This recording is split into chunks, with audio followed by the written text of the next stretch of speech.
right, we're going to go ahead and get started here in the Media Center. We're now joined by tonight's race winner and Dash for Cash winner, the driver of the number 20 Joe Gibbs Racing Toyota, Aric Almirola.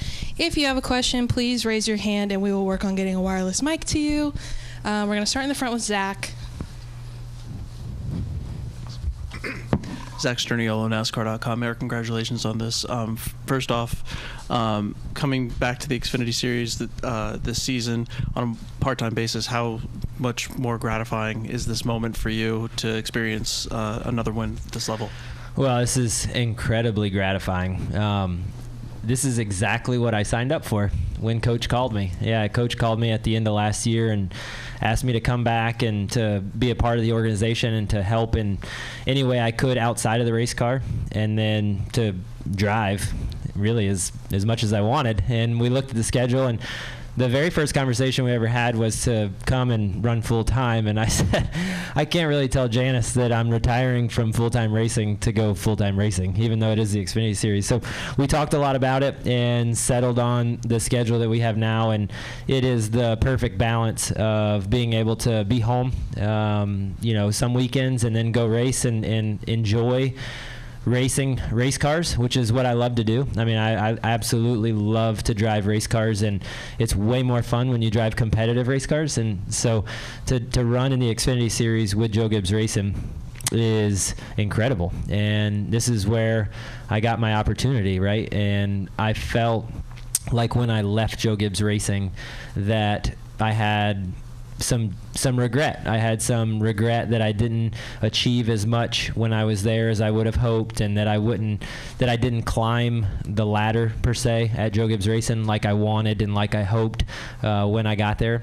And so my career took a different path, and God used that as an opportunity for me to grow as a person and as a race car driver over the next 15, 16 years from the time I left. And it's amazing that I got the opportunity to come back. Not everybody gets that opportunity. I realize how lucky I am and how grateful I am to be able to semi-retire and to race and to go back to the place I started and finish my career where it started. And then racing for the Dash for Cash part of this as well. Obviously, you and Chandler are battling at that point for the race win. But what's going through your mind as he's hungry for that victory just as much as you are? Yeah, absolutely. The restart before, we kind of ran side by side, and I thought it was very fair, very clean. We were racing really hard, but very, very clean. I was giving him plenty of room. And then the next restart, I was still the leader, and I chose the top because I realized how hard it was for me to clear him on the bottom. And he got the bottom, and he used me up, man. He ran me way wide, and I was pretty upset that he used as much racetrack as he did and kind of ran me up into the marbles. So as soon as I got clear and got down behind him, I made sure that he knew that I didn't appreciate that. We're going to go to Bob next. Bob Pockris, Fox Sports. I have two. The first, do you ever wonder like how rough you should be out there on track knowing that you're not full-time? No, I've always had a lot of pride in how I race. My racecraft has always been one. I think you can ask anybody. I race hard, but I've always raced fair. I've never been a guy, I don't think any of you guys have seen me, be the guy that's the a-hole. I don't just drive through people. I don't use people up. I race very respectfully. And so I don't take any different approach racing in the Xfinity Series, regardless of the fact that I'm part-time or full-time. And something else to note is that even though I'm racing part-time, this 20 car is racing for an owner's championship. And so it's really important to score points, score stage points, win, get bonus points, all of those things, because when it comes time for the playoffs, we expect to race for an owner's championship with this car. And so, even though I'm not in the car every week and that I'm not racing for a driver's championship, I'm still going to race hard and race to win. And so next Saturday, are you at Texas? Are you sitting at home watching Texas? I'm sitting at home, Bob. Is it DVR, and are you out doing things with family and watch it Sunday or Monday or whenever you get to it, or like what's the plan? I don't know. Janice and the kids usually have the weekends planned, but I tell you what, that has been the most eye-opening thing for me. My entire career, I've been consumed with going to the racetrack, right? And I had no idea what life was like outside of going to the racetrack. Like, I honestly didn't. I got on an airplane every Thursday or Friday and flew to whatever the next race was. And then in the off season, you just completely check out. And so it has been really, really eye-opening to know that there's a whole other life out there. Like, not everybody is consumed with racing 24/7, 365 days a year.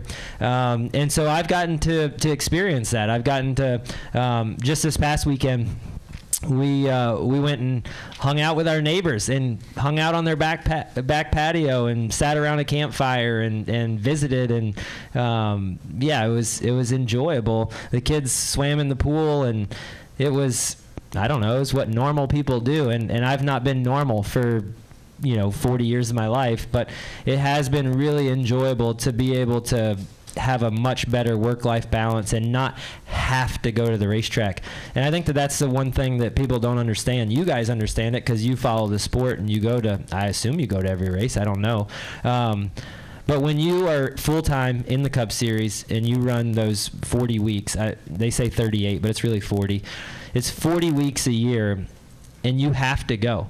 No matter if somebody in your family is getting married, no matter if somebody in your family's having a birthday party, no matter if somebody is passed away, no matter if you're sick, no matter if somebody in your family is really sick, you get on an airplane and you travel to the next race regardless. And nothing else matters as much as going to the racetrack. At least that's what you believe when you're racing in the Cup Series.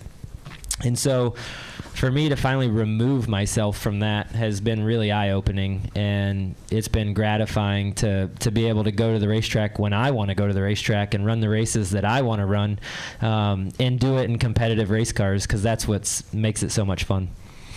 We're going to go to Jacob in the back and then over to Nathan. Jacob Seelman, Raceface Digital. Aric, two for you. You had help bringing the check up there. You talked about how gratifying it was to do this with JGR, but how gratifying is it to see the joy on the kids' faces and have them be able to experience this with you as well? It's amazing. I remember when I was a kid, the emotions and the feeling of joy and just pure elation when my grandfather would win. And I got to run out of the grandstands. He raced dirt sprint cars all over the Southeast.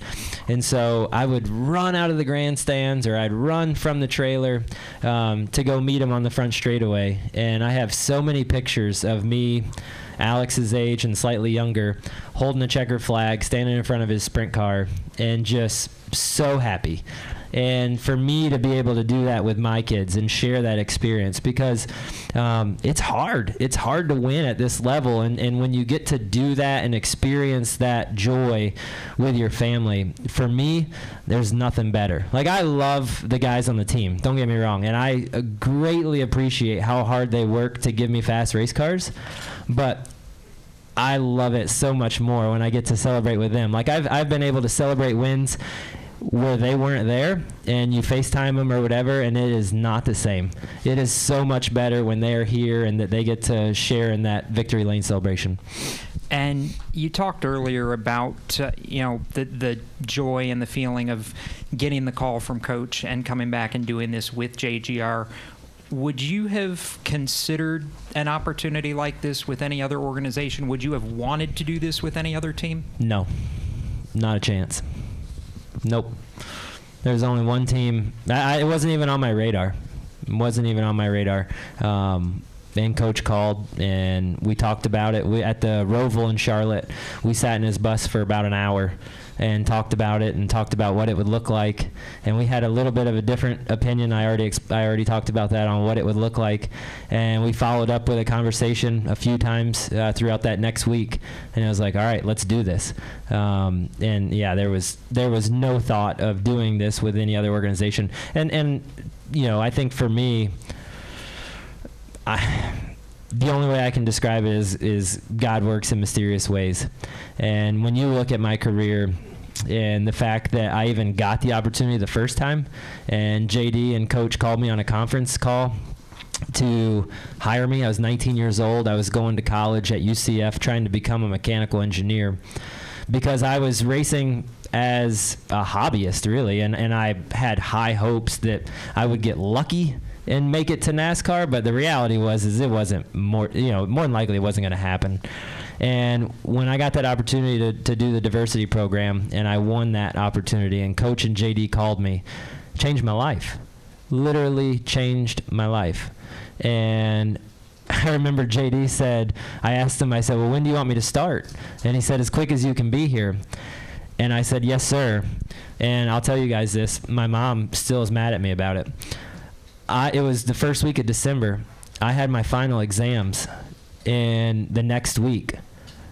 I went to the U-Haul place, and I got a little 8-foot U-Haul and hooked it up to the back of my truck, loaded up all my clothes, my computer, my backpack, just how it was, threw my futon and my futon mattress in the little 8-foot U-Haul trailer, and drove to North Carolina and didn't take my final exams. And I was there 2 days later and checked in for work. And my mom was so mad, so upset. And I said, Mom, I promise you, if this racing deal doesn't work out, I will go back to school, I'll get my engineering degree, and I'll go get a job. But this is the opportunity of a lifetime. And he said I could start whenever I want. I'm starting now. See how that worked out. It worked out. I've not had to go back to school yet. And I'm 40, so I don't think I could at this point. We're going to go to Nathan and then Davey. Nathan Song with the podium finish. Aric, I've got two for you. First, I mean, I know how disappointed you were after the Cup race last fall. Does this kind of help make up for that a little bit? No. No. I've ran so many Cup races here, and I've always felt like I was in contention to win. I would say more often than not. I don't know what the actual number is, but if I've run 25 Cup races here, I feel like in 15 of the 25 I've been in contention to win. I've ran in the top 5 and led laps and been near the front and just never been able to seal the deal. And when we came back here in the fall, I had a lot of family here because a lot of people wanted to come. It's close to home, so we had a lot of people here, and it was enjoyable, and everybody was like, all right, we're going to watch, your second to last race. Everybody didn't want to fly out to Phoenix. And when I took the lead in that race, I remember thinking about like my parents, my grandparents, and everybody sitting up in the stands, all the people that not only put a lot of work into making me a race car driver, but a lot of money, a lot of sacrifice. And I remember thinking about what that would feel like to be able to share and celebrate that win with them throughout the course of that last run. And I was putting the very best laps I could together, and Blaney was just too strong. I was on 2 tires, and I couldn't hold him off. He was on 4 tires, and he drove around me with 20 laps to go. And that hurt. That was really, really painful. I was disappointed. And so, yeah, if I could have any race back to do over, it would be that one. And you touched on it a little bit a minute ago, but last week Joe was talking about how much you meant to him, how much you meant to JD. I'm just curious, just overall, that entire family, just what has the relationship with them meant to you? Well, I said it a minute ago. They literally changed my life. Like, if I didn't get that phone call from JD and Coach to move to North Carolina to drive a race car for them, I would have raced maybe another year of super late models in the Southeast, and our family would have been out of money. We couldn't afford to keep doing it at the level we were doing it to try and win races. And I would have got my engineering degree, and I would have either went back to my grandfather's shop and worked at my grandfather's body shop, or I would have taken my engineering degree and moved to North Carolina, and I would have been an engineer on a race car, which there's nothing wrong with that, but my hopes and my dreams were to be a race car driver. And so I got that opportunity. I moved to North Carolina, be a race car driver. And JD poured so much into me as a human being, way more than just race car driver. Like, he would call me into his office and sit me down, and I would be sitting across from him, and he would ask me, like, how's it going? How's your life? What are you doing? Who are you hanging out with? Are you making sure you're hanging out with godly people? You're not running crazy? He'd just grill me on, where's your walk with the Lord? What are you doing? What's the deal with this girl Janice? And I remember he sat me down in his office one day, and he said, you are an idiot. And I was like, okay, am I still employed? And he's like, what are you doing? He's like, you have a beautiful girlfriend. She loves you. You're broke. And you're an average race car driver trying to get better. And she still loves you. She's not in it for the money. She loves you for you. Hurry up and marry her. And, you know, just stuff like that. That's one of many conversations to where he just spoke so much life into me as a human being. And I, even when I left, and I was really disgruntled when I left over the whole Milwaukee thing, and I had an opportunity to leave, and I did, to go share that car with Mark Martin. But even when I left, I have so many memories of conversations that I had with JD post JGR, and he would always find me on the grid and give me a hug and tell me he loved me and ask me what was going on in our life. He came to Janice and I's wedding. We got married in 2010. I left Joe Gibbs Racing in 2007, so it's 3 years later, and he was at our wedding. You know, it just speaks to the person he was, and just how much he meant to me, that he cared about me that much. He was an awesome human being, and he poured a lot into me to make me a better person and to put me on a path, you know, to follow the Lord and to get my priorities straight. And as a 19, 20, 21-year-old kid, it is really easy to go off the rails and to get into a lot of trouble and do things. You know, when you leave home and you are, you know, you're racing and you're chasing the lifestyle of being a race car driver and you're making good money, you can really easily go off the rails. And JD just wouldn't allow that for me. He spoke a lot of life into me. Thank you. Go ahead, Davey. Davey Siegel with Sirius XM NASCAR Radio. You said that you felt a lot of pressure tonight. I mean, was it the most pressure you've ever felt? Where does it rank on, you know, your racing career pressure? Because to your point, this win has a lot of extra meaning for you. Yeah, there's always pressure, right? Anytime you strap into a race car, there's pressure to perform. This is a performance-driven business. If you don't perform, you need to find something else to do. And so there's a lot of pressure that comes along with that. And there's pressure as a competitive person that you naturally put on yourself to perform. You know, and so naturally just showing up to the racetrack, there's pressure to perform. But for me, I just felt like I was expected to win. I expected myself to win. I felt that there was a lot of outside pressure to win. I felt like internally in the organization, everybody thought we're going to win, just because of my years of experience and just, you know, all the cup racing and performing at a high level throughout the years, and then getting into Joe Gibbs Racing Xfinity cars are the best cars in the garage, right? So everybody automatically assumes you put Aric Almirola, Cup veteran, in a Joe Gibbs Racing Xfinity car, he's going to win. And so I did feel a lot of pressure to do that. And so the first couple weeks was eye-opening. You know, it was a brand new team, starting a fourth team at Joe Gibbs Racing. And for me, the Xfinity cars are very, very different than the Cup cars. And so the last 2 years or 3 years of driving the next-gen car, you have to learn a completely different driving style than the way you drive the Xfinity cars. And these races are so much shorter. You know, in a Cup car, you can really learn how to manage the race, manage the tires, manage the brakes, all of those things. And then you get in an Xfinity car and it's like, wait, what? The stage is already over?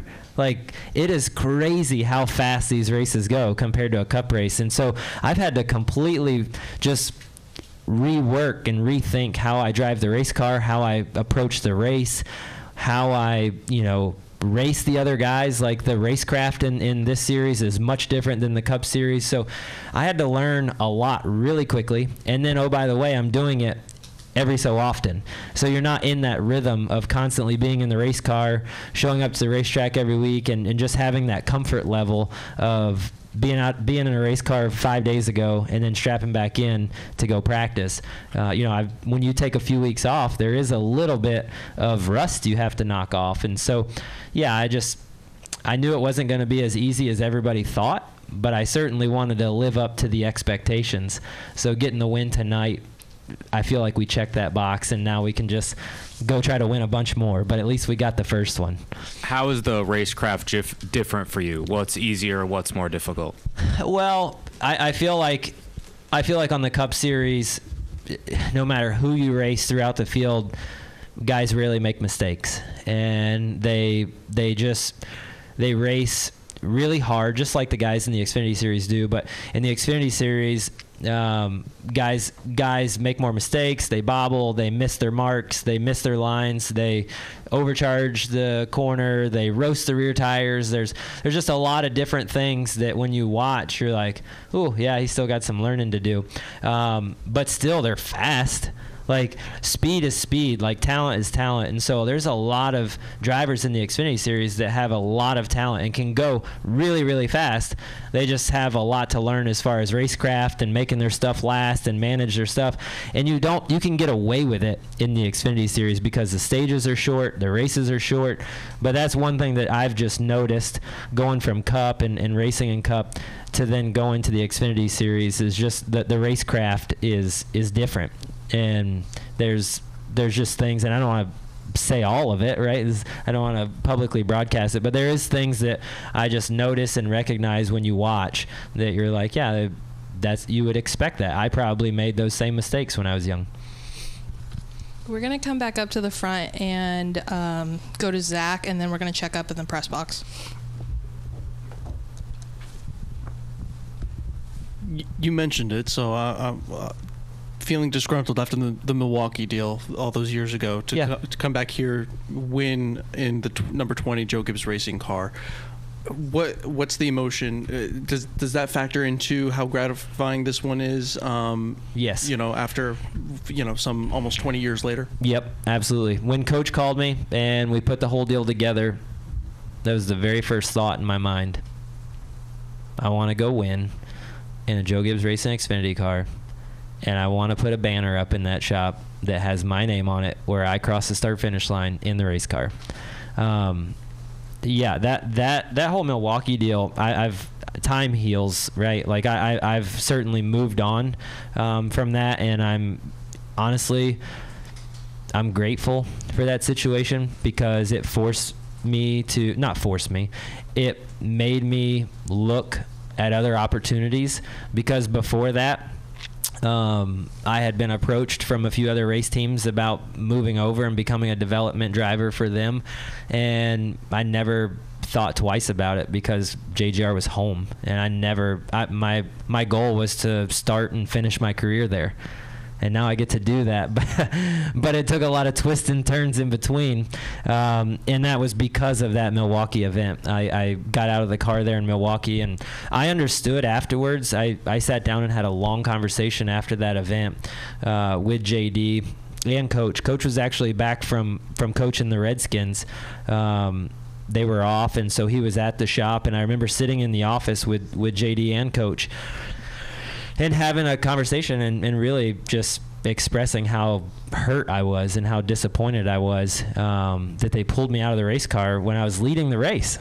And I understood, right? Like they were in the middle of contract negotiations with Rockwell Automations to come back and to sponsor me full-time the next year, and they thought that was the right thing to do. The executives of Rockwell were at the race, and they saw Denny sitting there and said, hey, well, if he's going to, at the time he was getting ready to get in Stephen Wallace's car because Stephen Wallace was sick. And they said, is he allowed to get in somebody else's car? And they were like, yeah. They just come down pit road, Stephen will get out, Denny will get in. And they're like, well, if he can get in any car, we want him to get in our car. And so they started pushing for that, and they made a decision to do it. And I was hurt, really, really hurt by that. And I understand it now. I understand the bigger picture and why they did it. But the reality is, if I would have went on to win that race, Rockwell would have been probably just as happy, and maybe we wouldn't have been able to secure him as a sponsor for me to race full-time in that car. But regardless, you can't go back and change it. The outcome was what it was, and I was hurt and disappointed, and I expressed that, and those were a lot of the reasons that I started looking at opportunities to leave. And I'm grateful for it. As much as it hurt in the moment, my career took a lot of twists and turns, and but I got to meet a lot of great people along the way.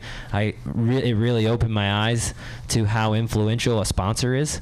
When I showed up at Joe Gibbs Racing, I was under the assumption that the race team handles the sponsor. I just drive the car, and that's it. There was no in between. And when I realized how influential the sponsor was from that day forward, I said, that'll never happen to me again. I will make sure that I am at least aware and in the know, and that I work my butt off to make sure that I am in good and in tight with the sponsors. And that really developed who I was as a race car driver outside of the car going forward. Do we have any questions up in the press box? All right. Well, congratulations, Thank you, guys. Aric. Enjoy Texas. I'll watch on TV.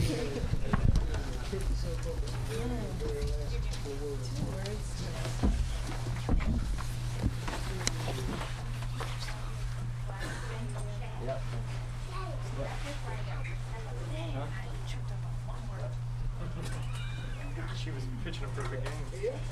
So well.